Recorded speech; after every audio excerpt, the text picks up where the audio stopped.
Indian Lake. It's 8 o'clock.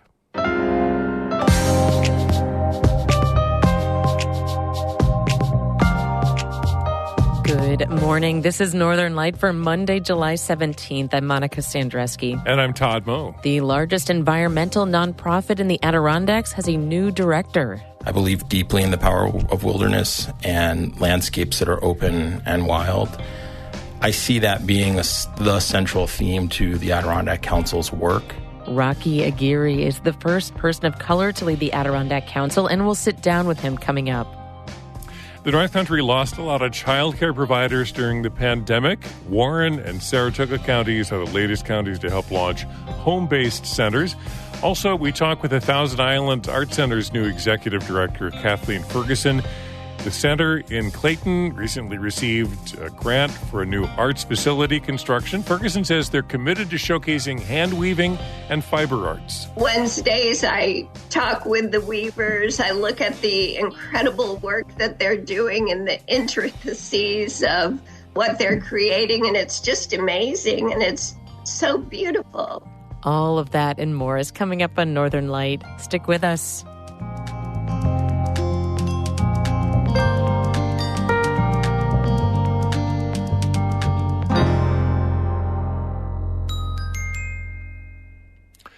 Broadcast of Northern Light here on North Country Public Radio is supported by the Village Mercantile in Saranac Lake, established in 2011 with a mission of community-fueled solutions with products for home, camp, and gift-giving.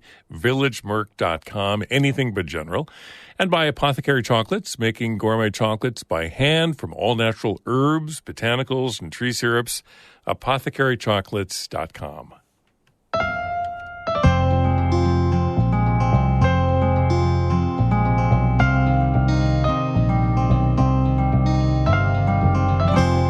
This is Northern Light. I'm Monica Sandreski.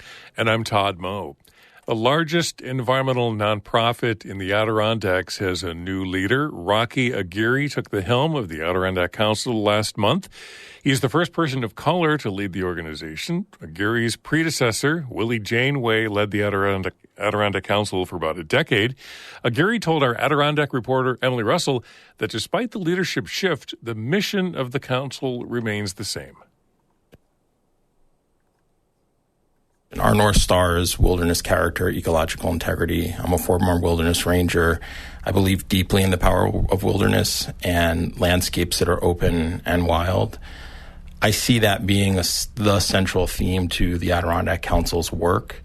But all of my 28 years of landscape scale conservation work has really focused on holistic models. How do you engage communities? How do you engage across regions? And that will take time because we haven't put the resources in other places that I see us doing in the coming years.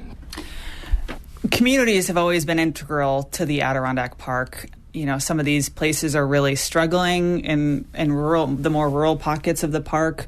Populations are declining. There's housing difficulties, employment problems. I wonder, what actionable items you see that the council can take to address some of the biggest issues facing Adirondack communities. I think it's about sitting down and looking at issues like renewable energy and siting and sort of how those can be positive influences and where it's appropriate. Cell towers. We believe that as a whole, the cell tower policy has been largely effective. Is there room to find improvement there?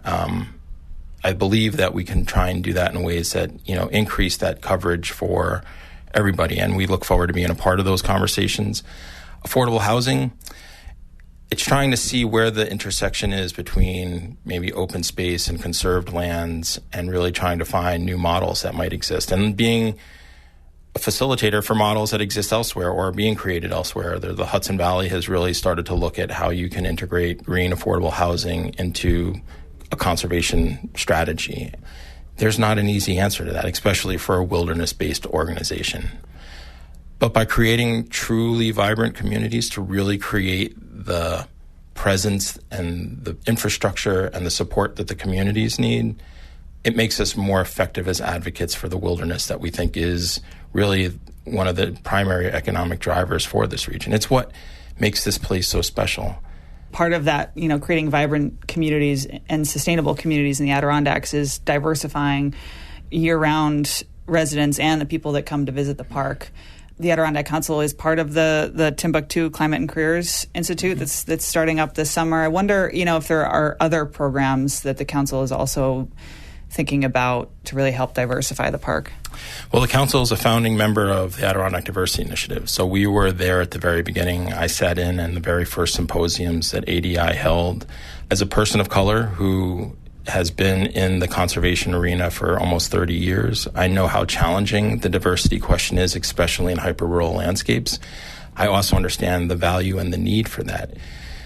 A lot of times we talk about what makes a community welcoming and making a community accessible. And I always say the first place you start is by making a community safe. And, that's partially born of my own experiences. It's partially born of the experiences that my family has had. But it's also just understanding how those experiences play into a place like the Adirondacks. And it's trying to elevate the conversation that not everybody sees this landscape as sanctuary, right? And that there's conversations and education that needs to happen in a much more broader way. What are some of your big conservation goals in the next 5 to 10 years for the council? Yeah, so I do believe that taking a holistic view at park governance, not just one part of reform, like reforming APA or reforming DEC or engaging around visitor use management. It's to really see park governance, and that's public and private lands, connected in ways that I don't think we've really thought about. I really would love for us to really start to think and talk about the park as a whole, right? We really do tend to fragment the park into, regions, and they have distinct personalities, but I really think that there's a benefit in us looking at how to manage the park across the entire 6 million acres, And what would that actually look like? Like, what systems in place would you want to see to make that happen? So I think this is where you start to say, where is the Adirondack Park Agency role in starting to think holistically? I think it's also for the Department of Environmental Conservation and seeing opportunities for their management to take on, rather than sort of a regional perspective, but a park perspective, right? And to really try and create cohesion through their Region 5 and Region 6. And how about the APA? What would you like to see them do differently? I think it's just to be able to put the resources across the park, and we really do need to sort of elevate the role that the APA has and the staffing and the resources. We come back to this issue all the time, and you can't serve the park in the best way possible without really having these agencies both fully staffed, have the resources that they need, and to really truthfully start to look at how do you bring in new talents, new skill sets, new civil service titles that allow you to bring in the technical expertise to allow a park to be managed as a park, to really allow the APA to have the staffing and the technical expertise to dig into all of the housing development issues that we're seeing, map amendments, to look at the scale of a park that's the size of Vermont and see what the APA does on such a limited, both budget and resources is amazing. What is your favorite way to experience the park? So I'm a recovering fly fishing guide and somebody who is drawn to water. And so whether it's in a boat, a canoe, but probably my most favorite way to just get away and to explore the Adirondacks is with a fly rod in hand. I'm also an avid hunter. I spend a great deal of time in the woods, trying to put food on the table, and really believe in the value of hunting and the power of the sporting community. Hunting and fishing are probably the two ways my entire life that I've spent the most outside. And then we do all of the ancillary around the edges stuff like biking and hiking and all of that. So, I've spent my entire career and most of my adult life having a job that it's allowed me to play in some of the most amazing places. And that's always been a part of it: hunting, fishing, foraging, just trying to be out in whatever way I can. That was Rocky Aguirre speaking with Emily Russell. Aguirre is the new executive director of the Adirondack Council.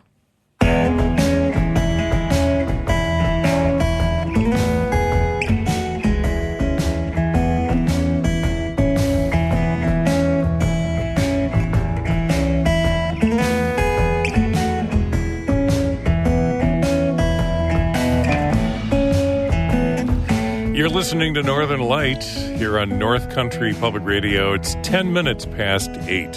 Good morning. I'm Todd Moe. And I'm Monica Sandreski. Just ahead, Kathleen Ferguson returns to her North Country roots as the new director of the Thousand Islands Arts Center in Clayton. We've got a conversation with her coming up in just a few minutes here on Northern Light.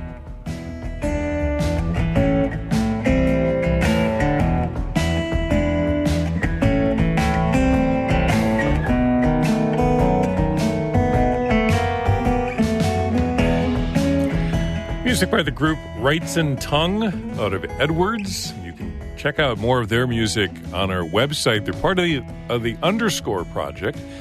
Visit ncpr.org/underscore. Northern Light is supported by St. Lawrence Health, committed to keeping the community healthy and safe by providing vaccines for patients to strengthen their defenses. StLawrenceHealthSystem.org. And Adirondack Experience, the museum on Blue Mountain Lake, presenting a full season of events and activities, now open 7 days a week. Tickets at theadkx.org.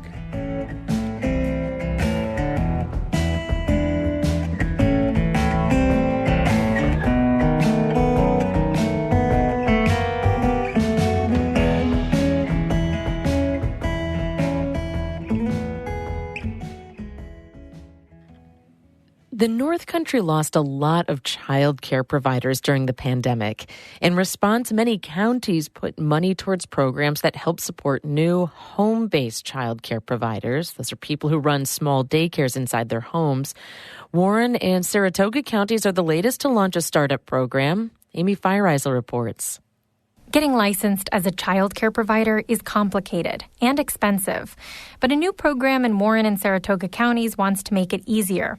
They've secured about $200,000 in federal funding to help 10 new home-based child care providers open their doors in Warren and Saratoga counties in the next 3 years. The money will be used for trainings, licensing fees, and materials. New child care providers are desperately needed in this area, says Lynn Sickles. Since 2019, there's been a 40% loss of child care in Warren, Washington, and Hamilton counties. Sickles is the executive director of the Southern Adirondack Child Care Network, which has been running similar programs for the past year in Warren, Washington, and Hamilton counties. We have 3 pipeline projects already underway, and this is yet a new initiative. But this time, they're working with Warren and Saratoga's workforce development departments. It's a partnership between those of us who are experts in childcare and those that are experts in workforce development. Sickles says it's a big deal that workforce development agencies are investing in the childcare industry. We've got the voice of workforce development understanding how important quality childcare is. It's something those of us in the childcare field have just known forever. I've been in this position 31 years, and I've fought for this type of thing. So for me, it's personally exciting. People who sign up for the program will have an early child care specialist assigned to help them through the licensing and setup process, step by step. They'll also have access to free business training through the workforce development departments. Many people get into the business of childcare, especially family or group, because they love children. And then they suddenly realize, oh, this is a business and I have a lot to do. So that business aspect of being able to provide training is crucial to creating a sustainable program. Sickles says they're choosing to focus on in-home providers because startup costs are much lower than for childcare centers. And in-home providers have proven to work well in rural areas. Amy Feiereisel, North Country Public Radio. The Saranac Lake Village manager has announced his resignation after just a year on the job. According to the Adirondack Daily Enterprise, Eric Stender's resignation came after an argument with Saranac Lake's mayor, Jimmy Williams. The argument was reported to local police. They investigated and determined there were no violations of the law. Stender told the paper he enjoyed his job, but did not give an official reason for resigning. He plans to help his successor make the transition. Finding a new village manager of Saranac Lake might prove difficult. The summer season is underway, and the village has another position to fill, the community development director. The current director is resigning on the same day as Stender. Plattsburgh's decades-old athletic complex is officially demolished. The Crete Memorial Civic Center, which stood near the Plattsburgh City Beach, was gifted to the city in the 1970s as a place to host community events. But over time, the building fell into disrepair. The city estimated it would cost far more to fix it than to tear it down. Demolition began in April. It was set to be completed by the end of May, but delays pushed it back. According to the Plattsburgh Press-Republican newspaper, pieces of the building were given to anyone who wanted one to remember the Crete. The rest of the materials will be recycled. Plattsburgh Mayor Chris Rosenquist says the property will be returned to green space for now. Today's a big day in the town of Keene. After nearly 2 years, the public library is once again open. The library was originally built in the early 1900s. It closed in the fall of 2021 because it needed serious repairs, including replacing the roof and floors. On Saturday, the library held a reopening celebration. The Keene Public Library opens this morning at 9 o'clock.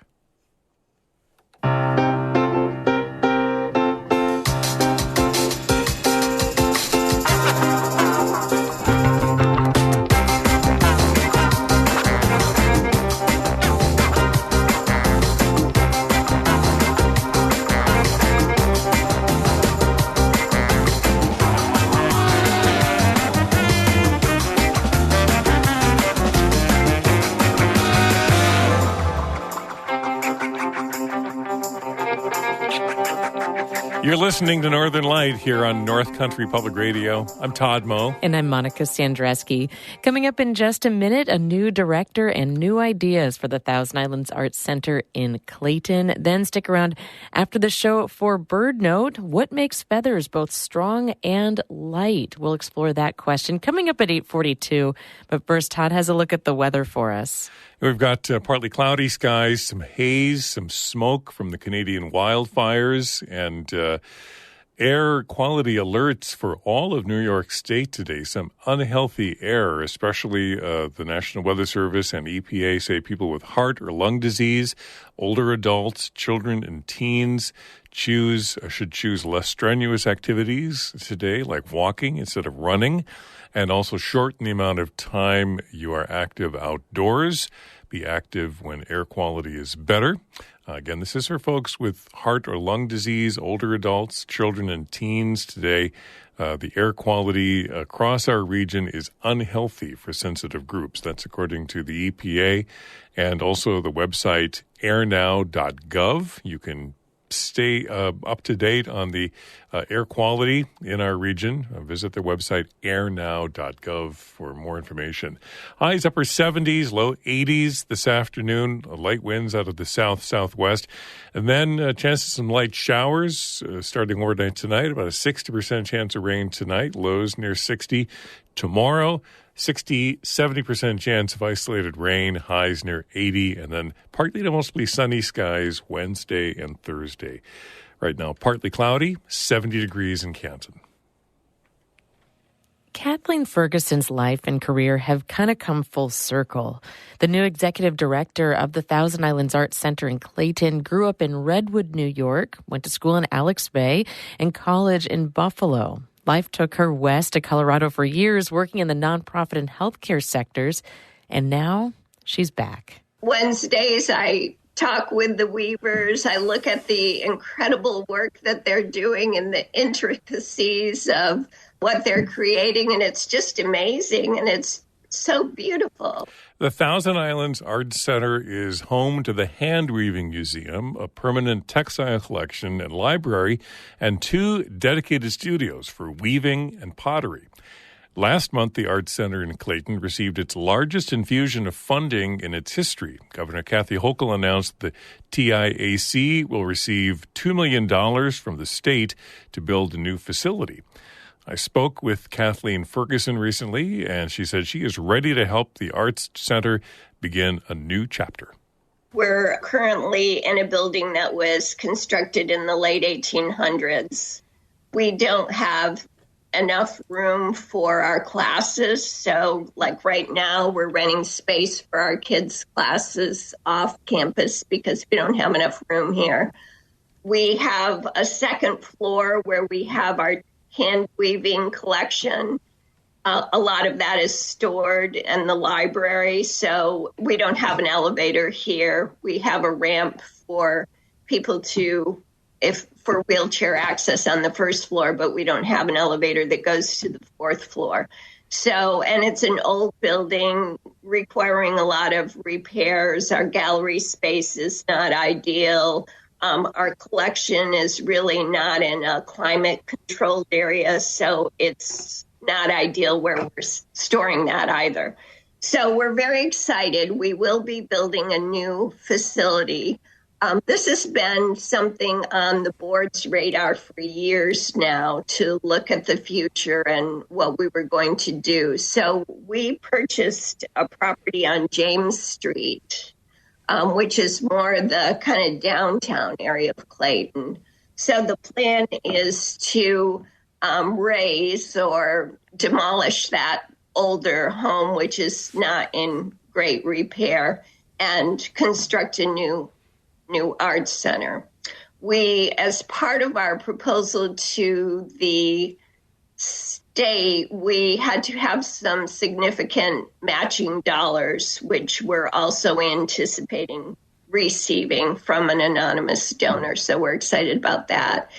Right now, we have a steering committee comprised of a small group of our board members and a couple community members who are determining our next step. They're looking at doing some surveys in the community, and then they're also looking at our original proposal and do we need to change that at all, the footprint and what we want to do, and also what we will do with our existing building here. You know, is this something we can keep and maintain, or is that not really feasible in terms of our resources, both personnel and financial, and what will happen to this building? So they're kind of looking at a lot of things. And all of this also kind of with an eye toward your ongoing mission and the mission that you've been known for years, which is fiber arts in the region with a hand weaving museum. And also you've got education and exhibitions and outreach. Yes. So we have a group of weavers that are here every Wednesday. We have some weaving classes for people in the community who would like to learn that. We have over 90 classes that we offer each year for both adults and children, ranging from watercolor classes to woodworking. We are the home of the only hand weaving museum in the United States. And we definitely want to protect and further the interest in hand weaving. We have a hand weaving conference every year. Yeah. So, and I suspect with your new building, you're only just going to be able to expand on that stuff in terms of programming and classes and kind of like maybe a fiber arts archive, kind of a real permanent archive. Yeah, we aren't able to show our hand weaving collection on an ongoing basis. So yes, we would anticipate there will be some dedicated space to show, and then more easy access for visitors to look at what we have in storage and in our library. What was it that excited you, Kathleen, about this whole project and working with the Thousand Islands Arts Center, coming back to the North Country, being a part of the arts community here? It really is such an amazing community of artists. I mean, that has to be part of it, that the Thousand Islands, Clayton, you're kind of looked to as that sort of real sort of beacon of the arts, at least along the St. Lawrence. Yes, and we're the only arts center that operates year-round, too. So, yes, everything that you're saying really was of interest to me. How the organization professionally presented themselves to the community in terms of their website, the outreach and all the classes, and engaging not only the summer population, but opportunities, all year round. We have a fabulous staff here. Our curator, Marina Lowe, is just so knowledgeable, and her grandmother was involved in the museum. So, she has a connection both from her family, and she's an artist herself. And of course, Marcia Rogers, who's been running our programs for years, and a new events coordinator, Catherine Lake, and they're all fabulous. And the board I met with the board for an interview. I happened to be back here when they started interviews. They're so engaged and so committed to the success of the organization, and that it just all comes together here in terms of the community, the board, the staff, the artists, the instructors, the exhibits. It's just a fabulous place to be. Kathleen Ferguson is the new executive director of the Thousand Islands Art Center, home to the Hand Weaving Museum in Clayton. You'll find more information about their summer events and classes and exhibits on their website, tiartscenter.org.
Jazz guitarist Paul Myers, along with singer-songwriter, fiddler Phoebe Hunt, will share the stage on this Thursday night, July 20th, part of the Norwood Village Green concert series right in downtown Norwood.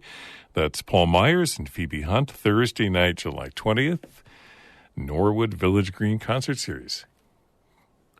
Coming up on 29 minutes past 8, and this is Northern Lights for this Monday morning, and I guess that kind of does it for the show.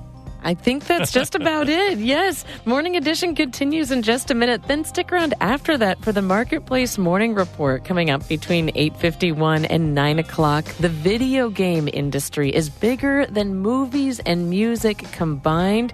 We'll hear more about the economic lessons to be learned from the industry in the show's third installment of Marketplace's series, Skin in the Game. We'll hear more about that. Plus, we'll get caught up on all the morning's business news between 8:51 and 9 o'clock right here on NCPR. Then stick around after that for an international perspective on the news with the BBC NewsHour between 9 and 10. If you miss an episode of Northern Light, you never need to fear. You can listen back to the archive any place you get your podcasts. While you're there, you can also subscribe to our daily news roundup, Story of the Day, where you'll hear the biggest stories in our region and get the latest on the day's news. You can also listen live to the show every weekday afternoon at 5:48, hosted by our news director, David Summerstein. That's it for the show. Until tomorrow, I'm Monica Sandreski. And I'm Todd Moe. Thanks for listening. Be well.